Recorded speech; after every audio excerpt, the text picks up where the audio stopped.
everyone. Thank you so much for joining us for our 4th installment of Reading with Role Models. My name is Hollis. This is my daughter Anna, and today we are reading with Cecilia Alderks. She is a biologist in Hawaii, and we are so excited to hear what she has to tell us about her life. Take it away, Cecilia. Aloha. My name is Cecilia Alderks, and I'm so excited to be here with you today, all the way from Maui, Hawaii. I am a biologist, and from a very young age, I've always loved science, specifically plants and animals. Growing up on a farm, it was very clear to me how important farmers are and how challenging it can be for them. Do you know why our farmers are so important? It's because our farmers grow different types of crops, like corn, like you see behind me, and soy. Also, they raise different types of animals like cows, pigs, and chickens, so we can all eat and grow up to be strong and healthy. So as I grew older, I knew that I wanted a job to support our farmers, to make their lives easier so they can help feed the world. So let's jump into this book. Thank you so much, Hullabaloo Company, for thinking of me to read this lovely book today. This is called The Brilliant Deep, Rebuilding the World's Coral Reefs by Kate Messner and Matthew Forsythe. As I start into this first page, I'm not sure if my camera will give it justice, but the pictures in this book are absolutely beautiful. So, it starts with one. And this is one coral reef right here. One night after a full moon, the corals begin to spawn, releasing first one, then millions of tiny lives under the water swirls like a snow globe.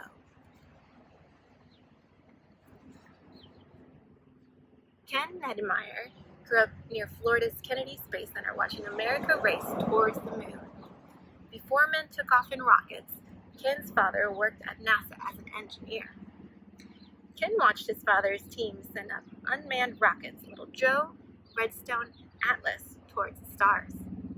Men followed, Alan Shepard and John Glenn. It seemed like just about anything might be possible if you set your mind to it. I couldn't agree more. But Ken's dreams weren't in the stars. He loved the ocean. I do too.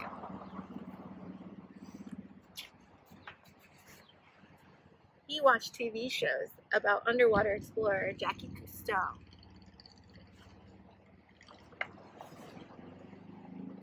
He visited the beach whenever he could, swimming far out to the world of angelfish and sea stars.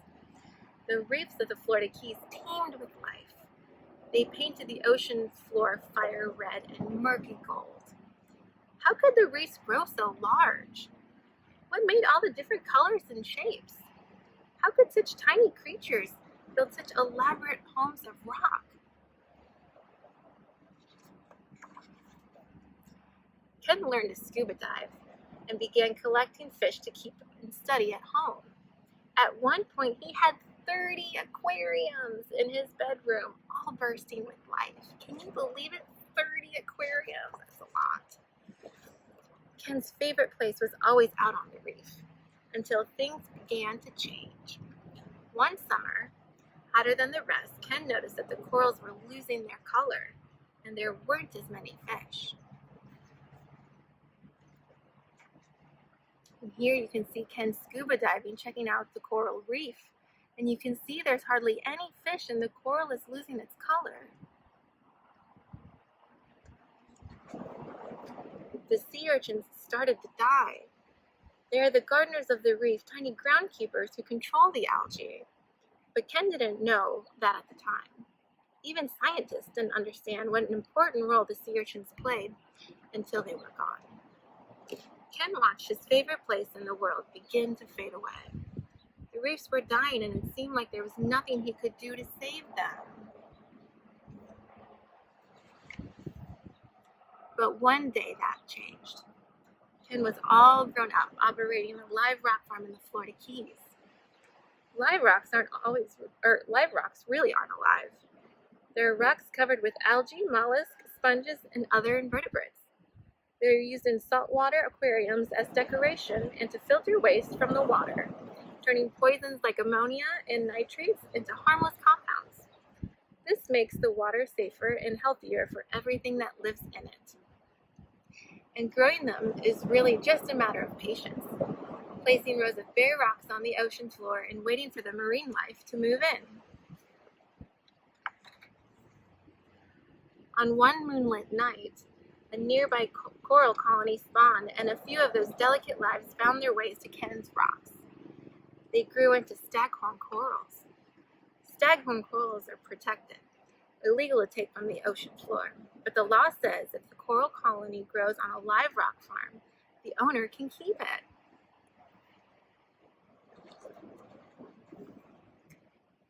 Ken could have sold his specimens to someone with a saltwater aquarium, but instead he and his daughter had an idea. As the corals grew, they cut off pieces and attached those pieces to other rocks. They discovered they could use those first colonies to grow more and more corals.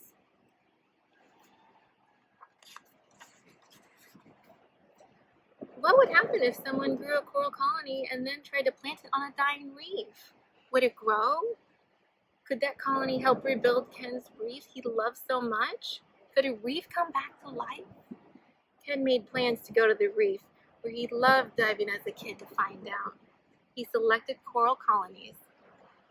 He loaded his scuba gear and supplies and set out for the reef. Ken and his friends came back to check on the coral colonies again and again. Each month they had grown larger. It was too soon to say if the reef would fully recover or if the fish would return, but it was beginning. Ken started a group called the Coral Restoration Foundation, a small army of volunteers on a mission to restore the reefs. They hang bits of coral on a special underwater trees and lines where the corals can grow. When the corals are large enough, these farm-raised colonies are loaded onto boats with volunteers, dive equipment, and tools.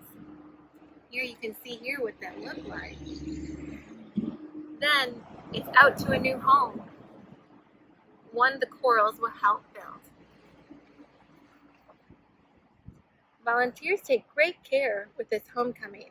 They search for just the right spot, a place where each coral colony can hold on once it's grown enough to attach to the reef on its own. Divers scrape off any algae. They use chipping hammers, scraping and banging to get the surface even and smooth.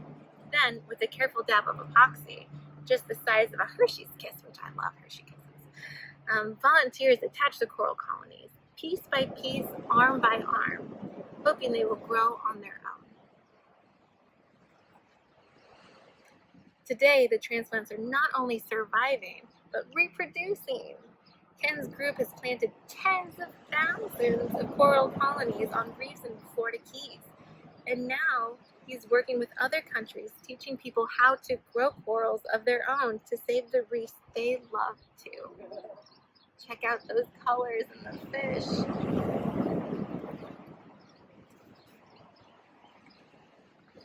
It all starts with one. The end. What incredible book that is. I absolutely love the message and everything that's about it.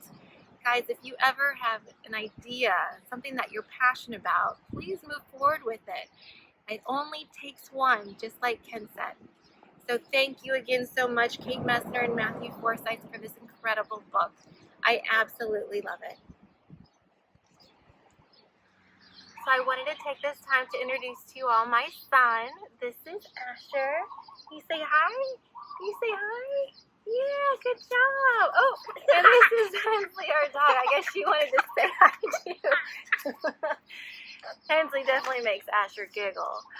But one of the reasons I love that book so much, I wanted to share it with you, is because I love to scuba dive too, just like Ken. It's one of my passions for sure.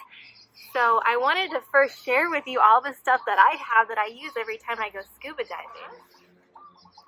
First of all, you need to have your mask and snorkel.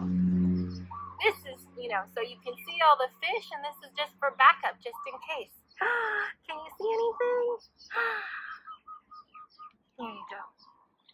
Also, the water's a little cold the farther you go down. So I have my own wetsuit that I wear underwater along with my swimsuit. Then you gotta swim around to see all those fishies, right? So I have some little booties that I put on my feet. And then on top of that, I have my fins. So these help me go really fast underwater. So one of my favorite dives that a video is going to be showing to you very shortly is when we went diving over in Big Island and we saw manta rays. It was a night dive, which was a little scary in the beginning, but it turned out to be fantastic. There were 22 manta rays. The largest one was 16 feet wide. Can you believe it? 16 feet wide. Mwah! It was so thrilling and so amazing. They are gentle giants, and you can see them. We're all holding flashlights, and they're coming up so close because they're eating that plankton. So I hope you enjoy the video. It was definitely one of my top 3 scuba dives I've ever been on. Again, I want to thank Hullabaloo Book Company for allowing me to be a part of this, and also what an incredible book. I am so proud and so lucky that I got to read it. Thanks you all. Aloha.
That amazing book and the incredible video of you scuba diving. As always, we are so grateful that you've decided to join us this week, and we hope to see you back here on Tuesday for another Reading with Role Models. You guys, stay safe, stay well, stay home. We'll see you soon. Bye-bye.